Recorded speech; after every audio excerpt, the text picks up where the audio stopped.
अवधूत चिंतन श्री गुरुदेव दत्त. श्री स्वामी समर्थ. तुम्हा सगळ्यांचं स्वामी श्रद्धा उपचारावर खूप खूप मनापासून स्वागत. आजच्या व्हिडिओमध्ये आपण एक विशेष माहिती बघणार आहोत, ती म्हणजे होलिकाष्टक. येत्या 2 मार्चला आहे होळी आणि होळीच्या आधीचे 8 दिवस हे होलिकाष्टक म्हणून ओळखले जातात. अष्टक म्हणजे 8 आणि होळीच्या आधीचे 8 दिवस म्हणजेच होलिकाष्टक आपण त्याला म्हणत असतो. बघा, या दिवसांमध्ये आपल्याला विशेष काळजी घ्यायची असते. काही कामे आपल्याला करायची नसतात. या उलट या काळामध्ये आपल्याला कोणती कामे करायची असतात किंवा हा काळ कधीपासून कधीपर्यंत आहे, या काळामध्ये काय करावं काय करू नये, ही सगळी माहिती आपण आजच्या जाणून घेणार आहोत. बघा, होलिकाष्टक हा उद्यापासून 24 फेब्रुवारीपासून ते 3 मार्चपर्यंत असणार आहे. तर बघा, 24 फेब्रुवारीपासून ते 3 मार्चपर्यंत हा जो 8 दिवसांचा काळ आहे, या काळामध्ये आपल्याला विशेष काही काळजी घ्यायची असते. काही कामे आपल्याला अजिबात करायची नसतात. कारण त्यामागचं कारण म्हणजे असं म्हटलं जातं की या होलिकाष्टक या 8 दिवसांच्या काळामध्ये काही अघोरी विद्या, तंत्र, मंत्र, साधना यांचा जो काही प्रभाव आहे वाढलेला असतो आणि त्यामुळे ती नकारात्मक ऊर्जा, त्या ऊर्जेचा परिणाम आपल्यावर होऊ नये किंवा आपल्या कुटुंबातल्या इतर कुठल्याही व्यक्तीला त्या नकारात्मक ऊर्जेचा त्रास होऊ नये म्हणून आपल्याला विशेष काळजी घेणं गरजेचं असतं. आता बघा, या काळामध्ये आपल्याला कोणती कामे करायची नसतात.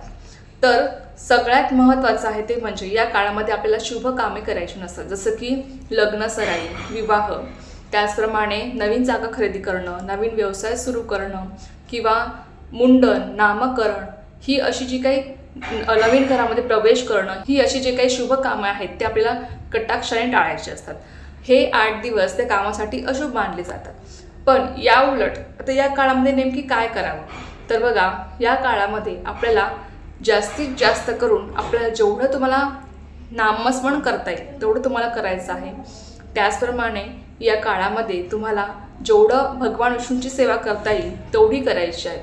आता तुम्ही म्हणाल की भगवान विष्णूंची सेवा का करायची, तर बघा, त्यामागची एक कथा आहे, ती म्हणजे भक्त प्रल्हाद. मी सगळ्यांनी ही कथा ऐकलीच असेल. भक्त प्रल्हादाला हिरण्यकश्यपू या राक्षसाने त्रास दिला होता. त्याच्यावर अनेक अत्याचार या 8 दिवसांमध्ये झाले होते. नंतर भगवान विष्णूंनी नरसिंहाचा अवतार घेऊन त्या सगळ्या राक्षसांना ठार केलं होतं. तुम्हाला सगळ्यांना ही गोष्ट माहीत असेलच.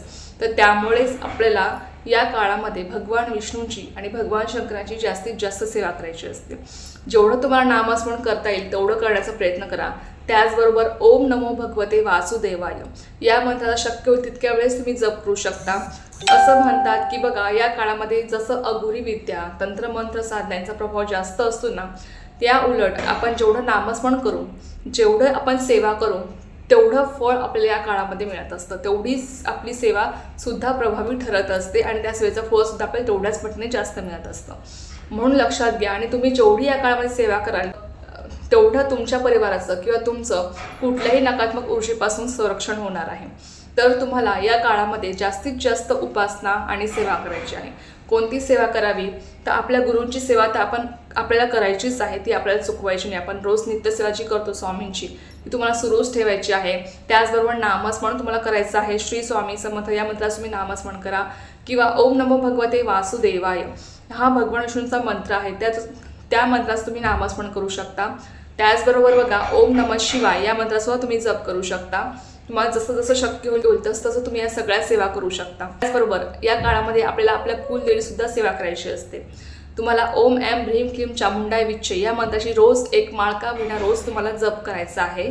त्याचबरोबर सिद्धकुंजिका स्वतः तुम्हाला पठण करायचं आहे, लक्षात घ्या. त्यानंतर तुम्हाला हनुमान चालिसा रोज पठण करायची आहे किंवा मारुती स्तोत्र. आपल्या इथे सजा पुस्तकामध्ये रामरक्षा स्तोत्र आहे, मारुती स्तोत्र आहे, ते तुम्हाला रोज पठण करायचं आहे. त्याचबरोबर कालभैरव अष्टक तुम्हाला रोज पठण करायचं आहे. या सेवांमुळे आपल्या परिवाराचं आणि आपलं सगळ्या वाईट ऊर्जेपासून नक्कीच रक्षण होते आणि बघा, एक संरक्षण कवच आपल्या भोवती तयार होते. त्यामुळे कुठल्याही कोणाचीही वाईट नजर आपल्यावर पडत नाही किंवा कुठलीही वाईट ऊर्जा आपलं काही बिघडवू शकत नाही. म्हणून तुम्हाला सगळ्या सेवा या काळामध्ये जेवढ्या तुम्हाला करता येईल तेवढ्या तुम्हाला जास्तीत जास्त करायच्या आहेत, लक्षात घ्या. त्याचबरोबर या काळामध्ये तुम्हाला दानधर्मसुद्धा करायचा आहे. गरजू लोकांना, ज्या व्यक्तींना खरंच त्या दानाची गरज आहे, अशा व्यक्तींना तुम्ही दानधर्म करू शकता. त्या गरजू लोकांना तुम्ही अन्न, वस्त्र तुम्ही दान करू शकता. तुमच्या यथाशक्तीनुसार तुम्हाला हे दानधर्म करायचे असतात. त्याचबरोबर असं म्हटलं गेलं आहे की आपल्या घरातल्या लहान मुलांची पण काळजी घ्यावी. बघा, जास्त अफवांवर आपल्याला विश्वास ठेवायचा नाही, पण आपल्याकडनं जेवढी शक्य होईल तेवढी काळजी घेणं हे आपलं काम आहे. त्याचबरोबर आपल्याला सेवा जास्तीत जास्त करायची, कारण की जेवढी आपण सेवा करू ना, त्या सेवेमुळे आपल्या घराभोवती, आपल्या भोवती, आपल्या कुटुंबाभोवती एक संरक्षण कवच तयार होतं आणि आपल्या कुटुंबातल्या व्यक्तींचं किंवा आपलं कोणाच्याही वाईट नजरेपासून नक्कीच रक्षण होतं. कुठलीही वाईट ऊर्जा आपलं काही बिघडवू शकत नाही जेव्हा आपण या सगळ्या सेवा करतो. म्हणून लक्षात घ्या की तुम्हाला जेवढी जास्तीत जास्त हनुमान चालिसा, मारुती स्तोत्र, रामरक्षा स्तोत्र, कुलदेवीची सेवा तुम्हाला करायची आहे. रोज किमान एक तरी माळ ओम ऐं ह्रीं क्लीं चामुंडाय विच्चे या मंत्राचा तुम्हाला जप करायचा आहे. ओम नमो भगवते वासुदेवाय या मंत्राचा तुम्हाला जेवढ्या वेळेस शक्य होईल तेवढ्या वेळेस जप करत राहा. ही भगवान विष्णूंची सेवा आहे आणि तुम्हाला सगळ्यांना माहीत असेल, भक्त प्रल्हादाला भगवान विष्णूंनीच त्या असुरांपासून, राक्षसांपासून वाचवलं होतं.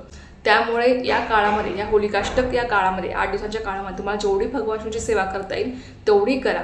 भगवान विष्णू या जगाचे पालन करतात, त्यामुळे भगवान विष्णूंची आपल्याला जास्तीत जास्त सेवा करायची आहे, लक्षात घ्या. त्यानंतर आपल्याला आपल्या गुरूंची सुद्धा सेवा सुरूच ठेवायची आहे. जेवढ्या जमतील तेवढ्या सेवा करा आणि कालभैरवाष्टक, रामरक्षा स्तोत्र, मारुती स्तोत्र या ज्या काही सेवा आहेत त्या चुकवू नका. त्या आपल्याला रोज करायच्या, रोज त्याचं पठण करायचं आहे. होलिकाष्टकचा काळ 24 फेब्रुवारीपासून ते 3 मार्चपर्यंत आहे.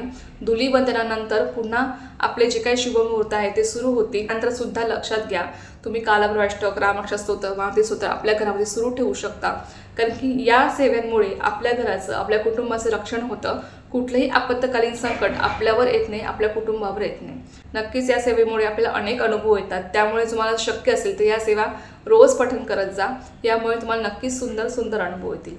तर चला, ही एक अत्यंत छोटीशी पण खूप महत्त्वाची माहिती होती जी मला तुमच्यासोबत शेअर करायची होती. तर झालेली सेवा मी स्वयंमाच्याने रुजू करते आणि आजचा व्हिडिओ तेच सांगते. तुम्हाला जी माहिती आवडली असेल तर व्हिडिओला लाईक, शेअर, सबस्क्राईब करायला विसरू नका. पुन्हा भेटूया अशाच एखाद्या व्हिडिओसोबत किंवा विषयासोबत. तोपर्यंत सर्वांना श्री स्वामी समर्थ. जय जय स्वामी समर्थ.